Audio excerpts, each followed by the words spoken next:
Hi, it's Pastor Penny. You know how you think of something and that leads to something else and that leads to yet another thing, and pretty soon you're on a journey.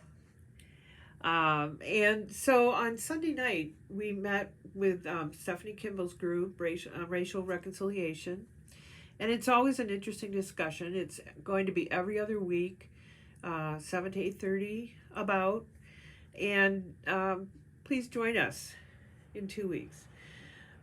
Anyway, I think there were seven of us were in this meeting.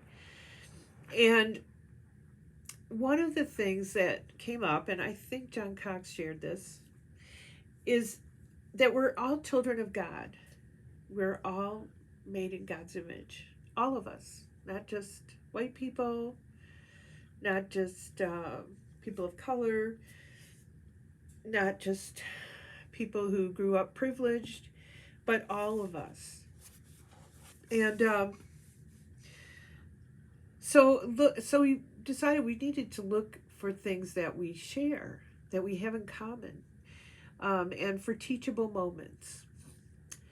And one of the things from the Bible that reminds us of this is the peaceable kingdom. It's called, um, and I'm sure you've probably heard of this, and this is from the Message, and it's in Isaiah 11. And some of this is it's a prophecy about how the world will be someday in God's realm, God's kingdom. The wolf will romp with the lamb, the leopard sleep with the kid, calf and lion will eat from the same trough, and a little child will tend them. Cow and bear will graze the same pasture, their calves and cubs grow up together, and the lion eats straw with the ox. The nursing child will crawl over rattlesnake dens. The toddler stick his hand down the hole of a serpent. Neither animal nor human will hurt or kill on my holy mountain. The whole earth will be brimming with knowing God, alive, a living knowledge of God, ocean deep, ocean wide. So that's some of Isaiah 11, but it gives you an idea. And so then I looked up Peaceable Kingdom just to see, and this is a painting, a well-known painting.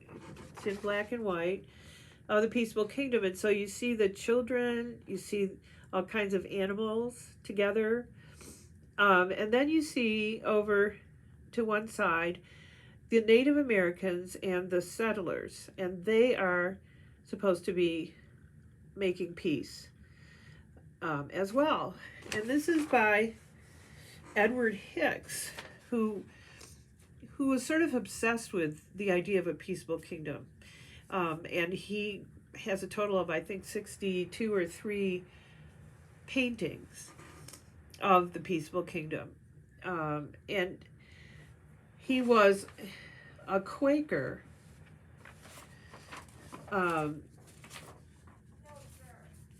So anyway, the peaceful kingdom came to designate that we realize a state of harmony that's prophesied in the Bible, in a utopian theology, particularly with the Quakers, and we're still looking for that, aren't we? We're still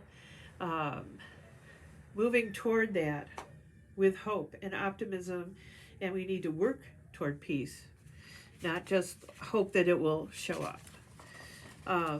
And then another interesting thing I thought was worth mentioning was that one of the paintings, The Peaceful Kingdom, which shows what I showed you, the treaty between the Indians and the Quakers and a group of animals, from Isaiah. It's illustrating Isaiah. It's the Canadian tradition to say that they are a peaceable kingdom, or they're looking for. Sorry, political call. It said. I've already voted. Thank you. Anyway, so it's a Canadian tradition to be thought of as a peaceable kingdom. And a quote from a book about that by Seymour Martin Lipset is, if there has been any consistent theme in Canadian traditions, it is that the country has been spared significant social conflict and violence due to its unique political nature. Culture.